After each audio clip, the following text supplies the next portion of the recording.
سلام خبركم تخطاتلتي بين تي في عربي 30 حسز تدالو على توزينات تزلكم مصيلخو بقدام الناس ارس زينا ኢትዮጵያን ፈለማ አዋና በሶማሊላንድ በዓል ሙሉ ስልጣን አምባሳደር ሼማ ሶማሊላንድ ምታው ሰራዊት ግብጽና በሶማሊያ ሸለል ከም ዘይት ብሎ ፍሊጣ አማኻሪ ቀዳሚ ሚኒስትር መለስ ነበር ፕሮፌሰር አንድሪያስ እሸቴ አሪፎም روسيا F-16 زعينة نفارت يوكرين أوديقا زي خبركم تخطاتلتي زين كالن زي دسس مدبات هيزلكم متسيلخو كساب مورداتا مسايكت سنحون حتتكو أبزا چانال دماناي وطلو تخطاتلتي نخدكونو سابسكرايب لايك بوار نايدو الملكت كتوقو بخبري يعجمكم ኢትዮጵያን ፈለማ አዋና በሶማሊላንድ በዓል ሙሉ ስልጣን አምባሳደር ሼማ ኢትዮጵያ ምስ ሶማሊላንድ ዘለዋ ርክብ ዝያዳ ከተሪኽ ኢሉ ተባሂሉ ዝተኣመነሉ በዓል ሙሉ ስልጣን አምባሳደር መዚዛም ቅድሚ ሕጂ ኢትዮጵያ በሶማሊላንድ ኣብ ዝርከብ ዋና ቤት ጽሕፈት ቆንስላ ፍሉይ ልኡኽ እምበር ኣምባሳደር ሃልዋ ኣይፈልጥን ናብቲ ሃገር ሓድሽ ኣምባሳደር ኮይኑ ዝተላኸ ተሾመ ሹንዴ ሒሜቲ ትማል 523 ነሓሰ በኣቋፅራ ገዝ ንፕሬዚደንት ሶማሊላንድ ሙሴ ቢሂ ናይ ሽመት ደብዳቤኡ ኣቕሪቦም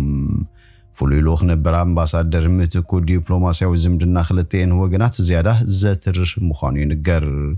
ዜና ሹመት ኣምባሳደር ኢትዮጵያ በሶማሊላንድ ዝስማዕ ዘሎ ኣብ መንጎ ኢትዮጵያን ሶማልያን ዝተፈጠረ ወጥሪ ንግብፂ ጎቲቱ ናብቲ ዞባ ከም ዘምፅእ ኣብ ዝተሰማዓሉ ቅነ እዩ ንሶማሊላንድ ከማ ኣካል ግዛታት ቆፅራ ሶማልያ ኣታን ነብሳ ናጽነት ዝኣወጀት ዞባ ምስ ኢትዮጵያ ዝበፅሐቶ ስምዓ ኣፍ ደገ ባሕሪ ሉላውነትን ግዛታዊ ሓድነትን ዝጥሕስዩ ብዝብል ሓያል ተቃውሞ ተስምዓላ በሰንኪ ህንፀት ዓብዪ ግድብ ህዳሴ ምስ ኢትዮጵያን ዓመታት ኣብ ፖለቲካዊ ወጥሪ ዝፀንሐት ግብፂ ምስ ሶማልያ ወታደራዊ ስምዕ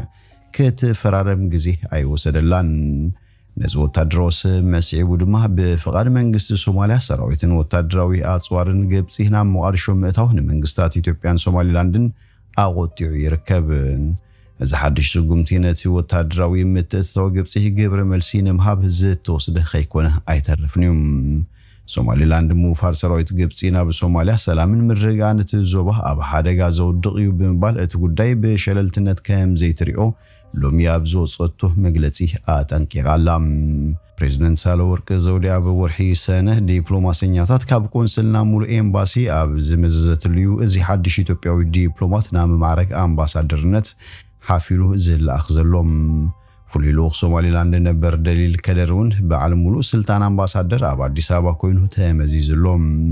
ካብዚ ብተወሳኺ ፕሬዚደንት ሶማሊላንድ ቅድሚ ሕጂ ኣብ ሃርጌሳ ዝርከብ ቆንስል ኢትዮጵያ ናብ ደረጃ ኤምባሲ ክብክብል ኣብ ውሳነ ከም ዝተበፅሐ ምግላጹ ዝዝከር እዩ ኣብ ወርሒ ግንቦት ፕሬዚደንት ሶማሊላንድ ሙሴ ቢሂ ኣብ እዋን ጽምብል መበል 33 መዓልቲ ናጽነት ኣብቲ ሃገር ዝርከብ ቤት ጽሕፈት ቆንስል ኢትዮጵያ ናብ ብርኪ ኤምባሲ ከም ዝዓበየ ዕላው ገይሩ ነይሮም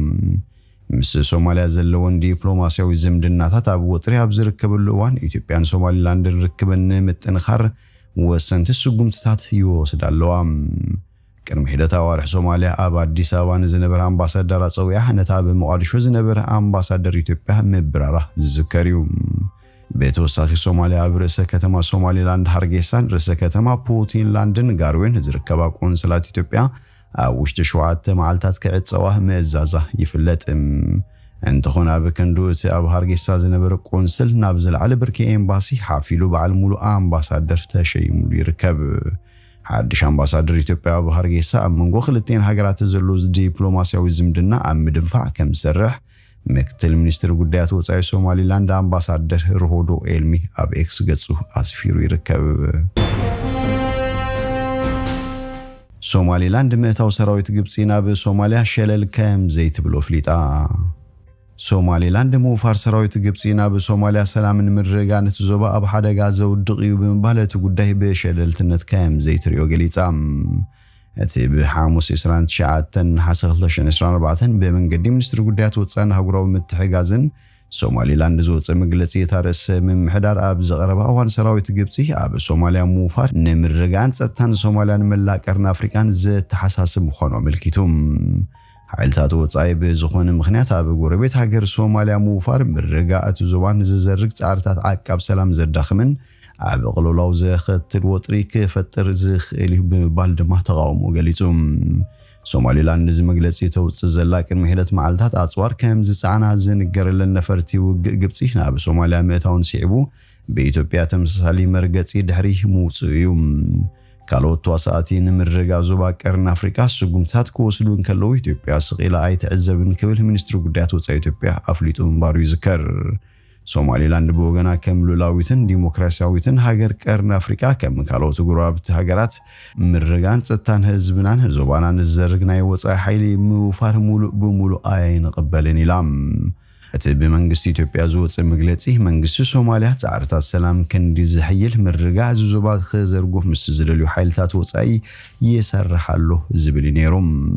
ኢትዮጵያን ሶማሊላንድ ነተያዝዩ አካታዕ ዝኾነ ስም አፍደገ ባህር ድሕሪ መፍራምን ሒደት ማዓልታት ጸንሑ ፕሬዝዳንት ሶማል ሐሰን ሼክ መሐሙድ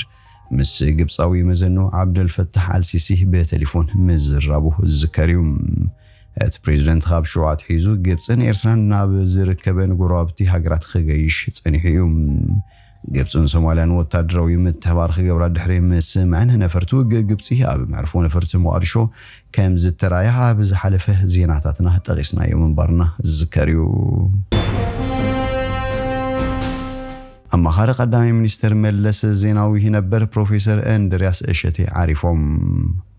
ፕሬዝዳንት ዩኒቨርሲቲ አዲስ አበባ ጸኒሖም ድማ ፉልያ አማኻሪ ቀዳማይ ሚኒስትር መለስ ዜናዊ ዝነበሩ ፕሮፌሰር እንድሪያስ እሸቴ በሐሙስ ዓሪፎም ፕሮፌሰር እንድሪያስ ሕክምና ወረዴት ክግበረሎ ምስቀኔህ በዝሓደሮም ሕማም በሐሙስ 23 ነሐሴ 2016 ባቋጽራ ኢትዮጵያ በሞት ከም ዝተፈልዩ ዩኒቨርሲቲ አዲስ አበባ አፍሊጡም ካብቶም ኣብ ምንቅስቃስ ተማሃሩ ኢትዮጵያ ዕዙዝ ተራ ዝጻወቱ ሓደ ከም ዝኾኑ ዝነገረሎም ፕሮፌሰር እንድሪያስ ኣብ ዩኒቨርሲቲ አዲስ አበባን ኣብ ዝተፈላልዩ ዩኒቨርሲቲታት ዓለምን ትምህርቲ ፍልስፍናዊ ፖለቲካ ምሂሮም እዮም ፕሮፌሰር እንድሪያስ ክሳብ ካልኣይ ደረጃ ትምህርቲ ኣብ አዲስ አበባ ተኸታቲሎም በድሕሪው ናብ አሜሪካ ብምምራሕ ኣብ ኮሌጅ ዊሊያምሰን ዩኒቨርሲቲ የለን ፍልስፍናን አጽኒዖም እዮም መምህርን ተመራማርን ፕሮፌሰር እንድሪያስ ብዛዕባ ገዛ ርእሶም ብዙሕ ዘይዛረቡ ኮይኖም እንትኾነ ኣብ ሓደ እዋን በሰለስተ ስድራይ ዓበይ ኢሎም መንባሮም ዝከሪዩ ምስ ወለዶም አኮምን ምስ ስድራ ፕሮፌሰር ሪቻርድ ፓንክረስተን ከም ዛዕብዩ ኸ ይዛረቡ ካብ ዩኒቨርሲቲ የል ዶክትሬት ዲግሪ ዝረኸቡ ፕሮፌሰር እንድሪያስ ናብ ዩኒቨርሲቲ አዲስ አበባ ተመሊሶም ከም መምህር ድሓር ድማ ከም ፕሬዝዳንት እቲ ዩኒቨርሲቲ ኮይኖም አገልግሎም እዮም